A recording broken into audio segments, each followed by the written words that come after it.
All right, folks, welcome to how to pick the best turtle soups.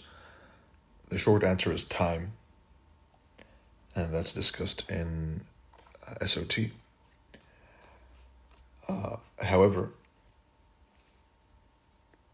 you can also determine the best turtle soups by the if-then principle.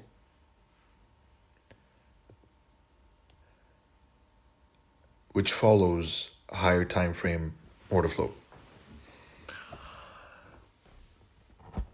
This is a picture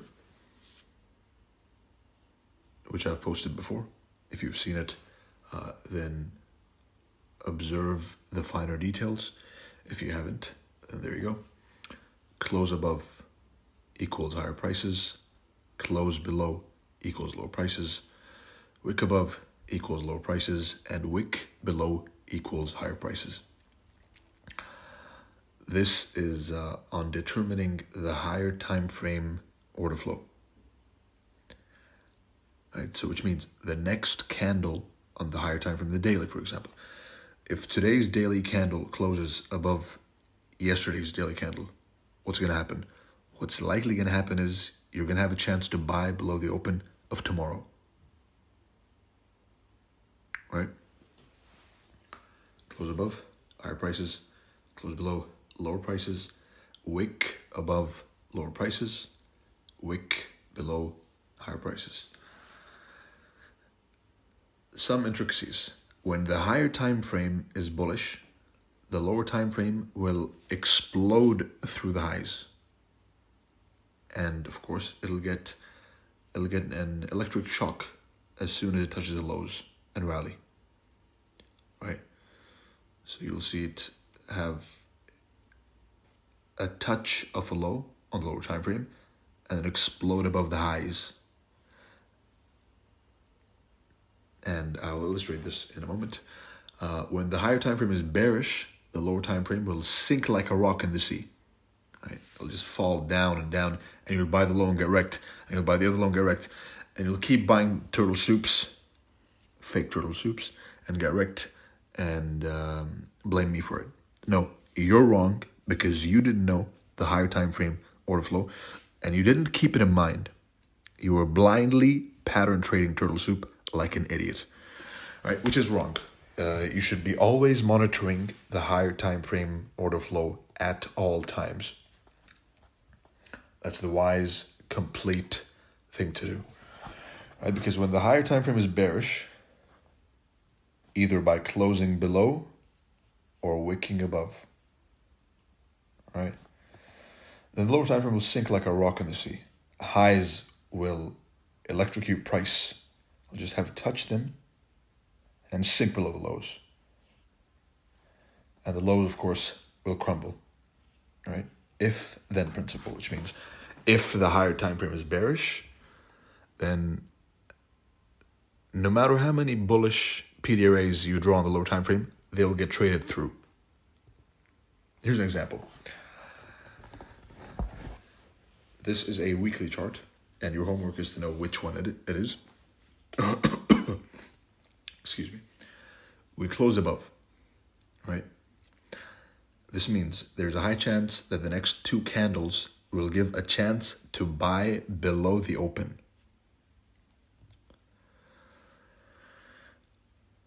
Right, so close above, wick below, and a massive green candle, an up-close candle, right?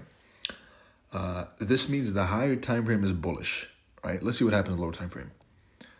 If the higher time frame is bullish, the lower time frame lows will be used as a launch pad to launch price above the highs on the lower time frame. And if the higher time frame is bullish, then if the higher time frame is bullish, then the lower time frame bullish PDRAs will be disrespected and violated, absolutely ignored, and flipped into support, right? Inverted. So again, this is a key principle. It's crucial. If you're binge watching, then stop and focus. Right? If the higher time frame is bullish, then price will fly. No matter what Reaper IFVG you draw, it's not going to work, right? It's going to break through the highs. If you try and sell a bearish turtle soup on the lower time frame and the higher time frame is bullish, you are going to get wrecked, right? Now, and vice versa, of course. Right. This also answers a crucial question, which is, I sold an old high and it kept going higher. Of course, because you were selling the lower time frame during a bullish higher time frame. But how do we determine if it's bullish? Close above, higher prices. Wick below, higher prices. Range taken one side, higher prices. If it's the low taken first, right? It's as simple as that. Key level dynamics. A key level can only be reacted from in three ways: a V shape, an M or W shape, which is the most common and which is the one you look for. This is turtle soup. And of course, multiple touches, which is unfavorable, right? So let's say you draw out the key level. You're really excited, you want to try the concepts. You then draw out the key level, and then it works. It's a V shape, right? This is the higher time frame key level, and this is the lower time frame. It's going to smack into it and abuse the highs. Same here. You were happy, of course. You drew this key level.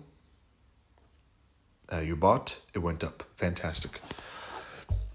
But then, the next day, you marked the key level, and then you sold over here. Great, nice reaction. Let me move myself to break even. And then it stopped you out, and then it dumped. And you go and punch your screen, right? Because you're pissed. Over here, let's say this was the key level. You bought this turtle soup. Fantastic. Stop at break even, and then it smacks back into your stop. And then you buy again, and then it stops you out twice, and then it rallies.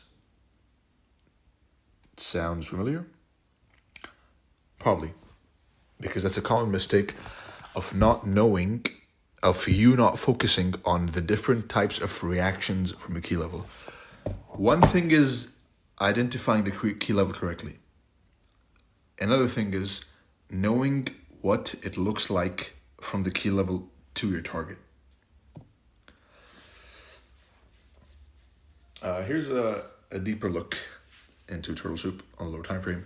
You're going to have the higher time frame key level, and then you're going to have a short-term liquidity pool or pools, the more the better, on the lower time frame. It's going to smack into the previous liquidity pool. Of course, there's going to be a time line over here, vertical line. Smack into it. Get everyone bearish, market structured traders selling down here, and it rallies. Now, where can you find the high probability turtle soups? A high probability turtle soup will always be in alignment with the higher time frame candle order flow. Oh, but how do we determine that? Close above, higher prices. Close below, lower prices. Wick above, lower prices. Wick below, higher prices. Take one part of the range, and then take it to the opposing end of the range, and more on that in the next chapter. Right? Will always be fast to accelerate from current price levels at the time. Will always occur at the opening of new candles, not the end of old candles. And this troubleshoots a common mistake and focus over here, which is I bought the turtle soup, but then my turtle soup got turtle souped. Try buying at the opening of new candles, not the end of old candles. It'll always occur at specific times, always, and it will always be a false breakout of a range, every single time. Next up, ICT, turtle soup, all these fancy terms. What's the summary? there is no summary. If you look for a plug and play model, you are a lazy person, and you need to change that because lazy people don't make it. Right? The only way to get an easy plug and play model is to first put in a lot of work getting wrecked and paying attention to the details. That's the only way. So the only way to easy is hard. Right? Reminds me of the saying. It's an old Chinese saying. It says, bitter now, sweet later. Sweet now, bitter later. But you can kind of summarize ICT in the power of three. Everything you're looking for lies in the open, high, low, and close, or open, low, high, and close. Right? The open on the left side, high, low, and close, open, low, high, close. If you want a summary of ICT, it's buy below the opening price. This is the foundation. Buy below the opening price when bullish, sell above the opening price when bearish. All concepts are subservient to the open, high, low, and close.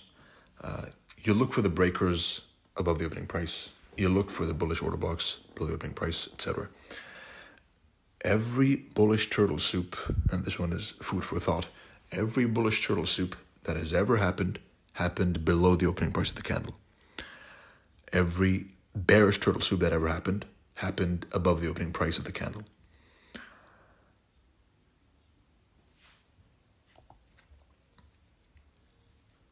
A deeper dissection of the open, high, low, and close. There are 3 trades per candle, right? And this is a fixed, repeatable phenomenon. If I show this to a 5-year-old, he'll get it, right? Every candle has an open, a high, a low, and a close, or low, high, low, open, low, high, and close. Excuse me. Right? That's a fact, and you can see it every single day, every single candle. And I mentioned on Twitter that the moment it clicked for me was when I discovered and when it came to light that every single candle has its own PO3.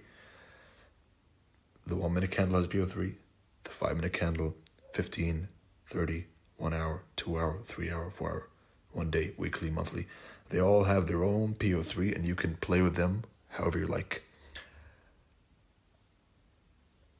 And me mentioning that should make it click for you, because that's all there is to it. Open, high, low, and close. Power of 3. Buy below the open when bullish. Buy below the open bullish, and sell above the open when bearish. How do you determine? By the closes. Close above higher prices, close below lower prices, wick below higher prices, wick above lower prices. Of course, every candle you get the open, the low, OTE, high close. London, New York, whatever, all those names are a depiction of this open, high, low, close, OTE. New York, quote unquote. So what ICT did was he branded this, which this concept is old as the hell. It's not something new. It was first introduced by Larry Williams. Right? I suspect he took it from someone else. But the concept is new. It's not new. Excuse me. Right? Open, low, high, close. And a book I recommend is Long-Term Secrets to Short-Term Trading by Larry Williams. It's a good book. But that's it. Asian session, quote unquote. The names are just the names are a good way to get people together, because signs and symbols and names of brands rule the world. So if you tell the people it's New York, right, it makes more sense than telling them that it's the second trade of every candle. I bet that's what it is. This is another concept which I made public, which I never intended to. The elements of a high probability trade setup: a higher time frame key level, manipulation time, and pre-manipulation liquidity pool. And it's the smallest for a reason, right? It's least important. Here's a picture I repeat, and I try to repeat this as many times as possible without causing it to be annoying. But this is crucial, right? Plan the higher time frame key level. Mark the manipulation time. What is this manipulation time? It's London. It's midnight New York. It's the 9 a.m. candle. It's the opening price of whatever candle you're trying to turtle soup to the opposing end of the range. It's that simple.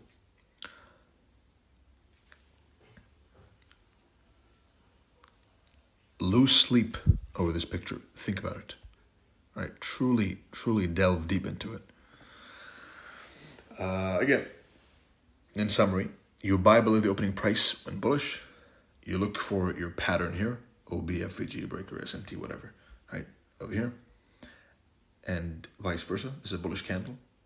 So if you're expecting price to go higher because we closed above a candle, then you look for this. Buy below the open. Look for whatever entry pattern above or below the opening price. Derive the bias from the higher time frame, either the closes or the range.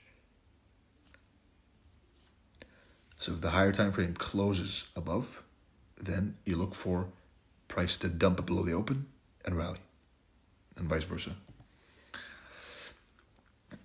Open, key level, rally. Open, key level, rally. Backtest this. Because the way to learn is to backtest, confirm the theory, and then forward test. Right? Those 3 steps, write that down.